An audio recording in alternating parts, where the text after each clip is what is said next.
the hope that I cling to. You mean more than this world to me.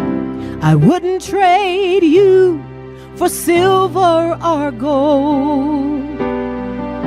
I wouldn't trade you for riches untold. You are my everything.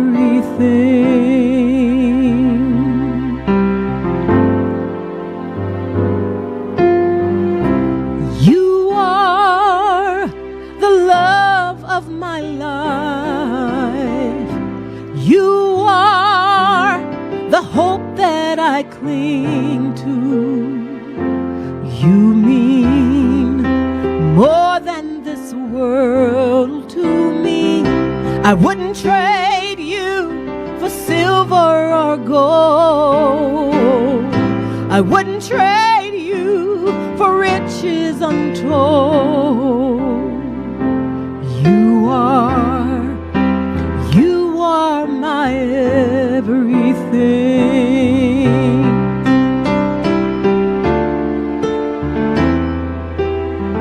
I wouldn't take one step without you. I could never go on. I wouldn't live one day without you. I don't have the strength to make it on my own. You are the love of my life, Jesus. You are the hope that I cling to. You mean more than this world to me. I wouldn't trade you for silver or gold. I wouldn't trade you for riches untold. You are my everything.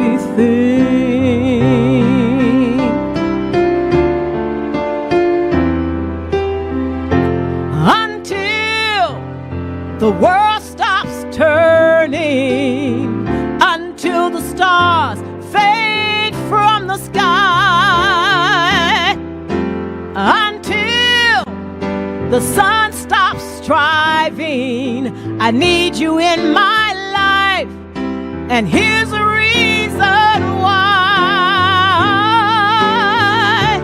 You are the love of my life. You are the hope that I cling to. You mean more than this world to me. I wouldn't trade you for silver or gold. I wouldn't trade you for riches untold. You are my everything. Jesus, you are my everything.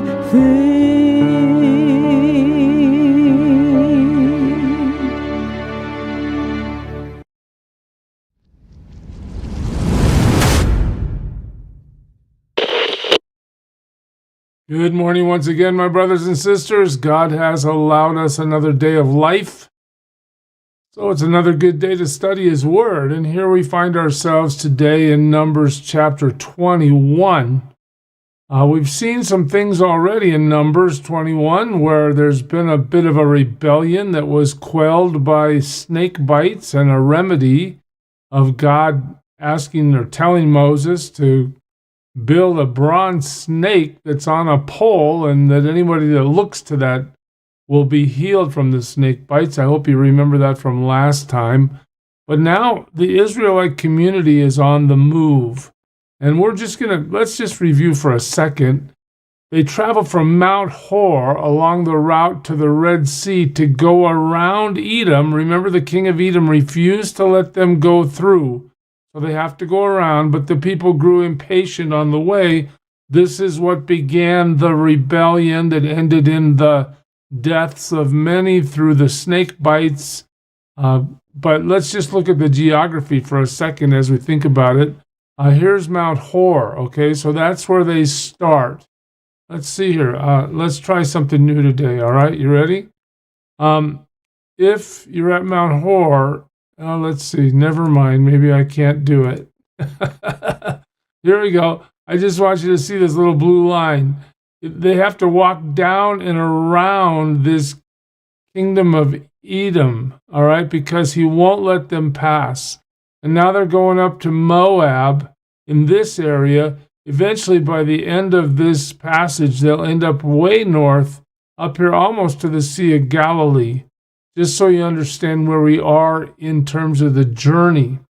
All right, so we go from there to Edom. They have to go around. They're going towards Moab. All right, perfect. What does it tell us when we get to verse 8? You remember, just to recall again one more time, that God tells Moses to make a snake, put it on a pole. If you're bitten by the snake through your own choice to disobey and grumble against God, if you look to that snake, you're going to live. Moses does that, and when anyone was bitten by a snake, he looked at the bronze snake and he lived. I just want you to understand that this is the cycle we're going to see. We've already seen it repeated many times, but the people, they come to a place where they decide they're going to obey God, and then they receive God's blessing, his provision, his protection, his care. But what happens? Then they decide that they don't like it. They want to sin against God. They're going to worship false idols eventually, as we have already seen with the golden calf. God brings punishment through judgment once the suffering reaches a certain level, as we just saw in the snake bite episode. They repent. God, please help us. God forgives, and they begin to obey again. God keeps this going for one simple reason. He promised Abraham. In other words, no matter how off track the Israelite community gets, because God has promised Abraham that his descendants would be more numerous than the stars in the sky, and his descendants would inherit the promised land. This promise is a guarantee by God. And so their entry into the promised land, the people's entry, isn't really about how well they're doing. Despite all their fallenness and all their mistakes and all the times they have to go around this cycle of horribleness, right? They still hardly ever learn the lesson, but nonetheless, God is going to make sure that this people group, as flawed as they may be, enters the promised land, not because of them, but because of him. He promised. He never lies. So as we move into the passage today, the Israelites moved on and camped at Oboth. And then they set out from Oboth and camped in Ir Abarim, in the desert that faces Moab toward the sunrise. Now they're on the east side, right? From there they moved on and camped in the Zered Valley. Then they set out from there and camped alongside the Arnon, which is in the desert extending into Amorite territory. Okay, the Arnon is the border of Moab, between Moab and the Amorites. Who are the Amorites? Well, we probably know them best as occupying the land of Canaan. But the Amorites are a huge people group. In fact, they are credited with starting the city of Babylon. So they extend well to the east of modern-day Israel. But these are the people that the Israelites are going to conquer through the power of God, to be allowed to move into the promised land that God has promised to Abraham, Isaac, Jacob, and the whole community. All right, so the group is moving north on the east side of the Dead Sea. We're given a little footnote here in verse 14. That is why the book of the wars. What's that? The book of the wars. This is apparently a writing of antiquity that's been lost to us. But nonetheless, the author of this book, Moses, references it because he knows the people of his day would understand what this is. The book of the wars of the Lord says, Waheb and Suphah and the ravines, the Arnon and the slopes of the ravines that lead to the site of Ar and lie along the border of Moab. In other words, the Bible is specific and it is very historical. It wants to make sure we get exactly where it is, even though here we are some, 3,000 to 4,000 years later. We have lost the exact locations of many of these places, but nonetheless, the Bible is quick to make sure we understand we're reading a historical document that is talking about real places. All right. From there, they continued on to Beer, the well where the Lord said to Moses, gather the people together and I will give them water. And then Israel sang this song, spring up, O well, sing about it, about the well that the princes dug and the nobles of the people sank, the nobles with scepters and staffs. In other words, there's a historical recollection here of what God has done in this region. Then they went from the desert to Mattanah, all right, from Mattanah to Nahaliel, from Nahaliel to Bamath, and from Bamath to the valley of Moab, where the top of Pisgah overlooks the wasteland. Notice how specific this all is. Again, if we could physically go to this Middle East area and walk these places, we would see more clearly the exact markers that are being referenced here. But obviously, I have to work. I can't go, or I could go take pictures for you. But in the end, again, what's the point for us? This is a history. This isn't some theological, ethereal writing about being in oneness. No, this is location, movement to a new place, landmarkers that show us where they are, what they're doing. Israel sent messengers to say to Sihon, king of the Amorites, let us pass through your country. We will not turn aside into any field or vineyard or drink water from any well. We will travel along the king's highway until we have passed through your territory. This is the same thing that was suggested to the king of Edom, and the Israelites get a similar response. But Sihon would not let Israel pass through his territory. He mustered his entire army and marched out into the desert against Israel. When he reached Jahaz, he fought with Israel. What are we seeing here? Sihon, this guy doesn't even try to say, no, thanks, you can't come through. There's no negotiation. There's no discussion.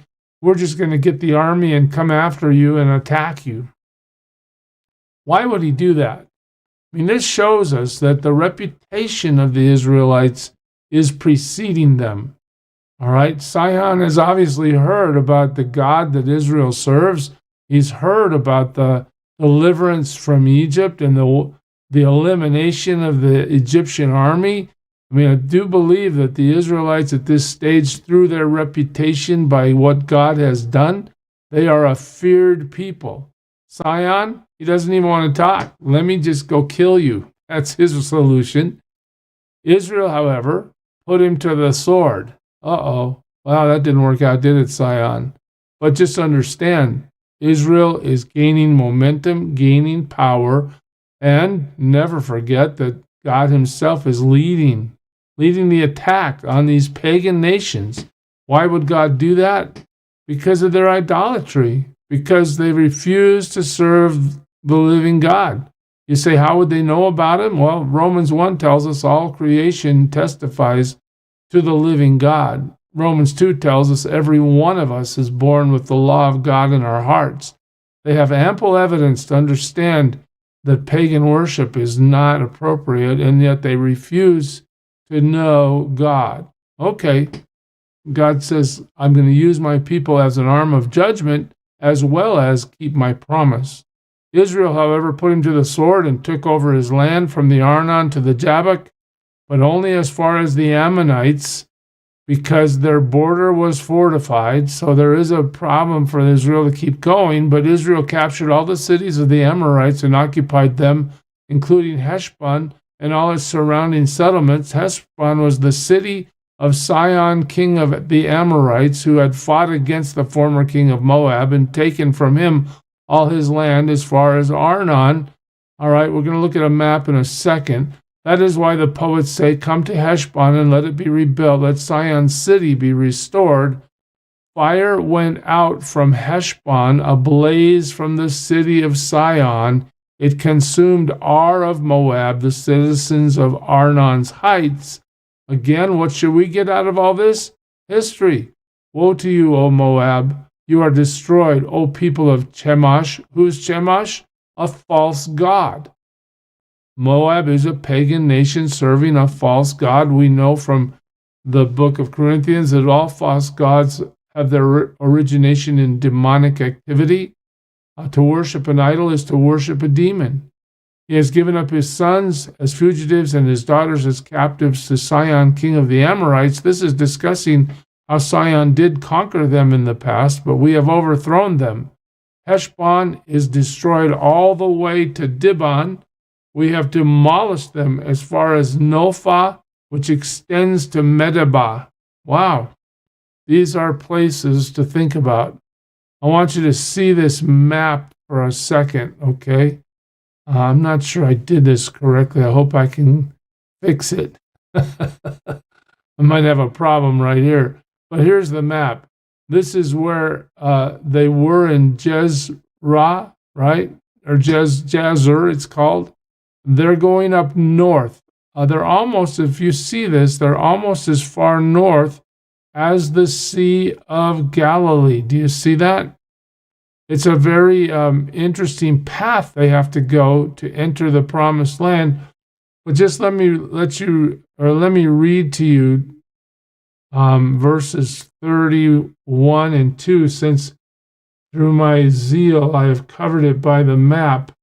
I'll read it to you. So Israel settled in the land of the Amorites. That would be this whole area, honestly. Verse 32, after Moses had sent spies to Jazer, that's in the bottom part of the map, the Israelites captured its surrounding settlements and drove out the Amorites who were there. So we see that Israel is now conquering nations through the power of God. And we're watching the journey. They're not where they're going to end up, but they're wiping out the kings on the way. Verse 33, then they turned and went up along the road toward Bashan. You remember that was at the top of that last map we saw. And Og, king of Bashan, and his whole army marched out to meet them in battle at Edrei. The Lord said to Moses, look at this, do not be afraid of him, for I have handed him over to you with his whole army and his land. Do to him what you did to Sihon, king of the Amorites, who reigned in Heshbon. So as they move north, they get to this King Og, and God says, look, you don't have to have any fear. Don't worry about how big it looks, how hard it might be. I am handing him over to you. So the Lord himself is providing the power to defeat the enemies that they have to defeat to enter the land that God has promised. So they struck him down, together with his sons and his whole army, leaving them no survivors, and they took possession of his land. So what's God doing in all this? As the Israelite community moves into the promised land, I mean, some people say, well, gee, that God of the Old Testament, he's just vicious. He's killing all these innocent people. Well, guess what? These people have defied God repeatedly for centuries, having been given the information necessary to know that God is and that they owe him their obedience. And God is saying, look, I am going to show myself powerful by taking out the Egyptians and taking out every community of people that's against me. He is taking them out, not out of his willingness to kill people, I mean, death is a part of life, right? Everybody dies, and whether they die because Israel rolled in or they die because they got old, death is still an eventuality for every one of these people groups. But in the end, God is showing himself to be faithful to his promise and to be powerful enough to make his promise a reality. The Israelites will end up exactly where God promised them to be, and we'll see that as we move forward, church. God bless you. Serve him well today. Who is it who for sinners shed his blood, and now for cleansing all can plunge beneath that flood? It's Jesus. But do you know who he is?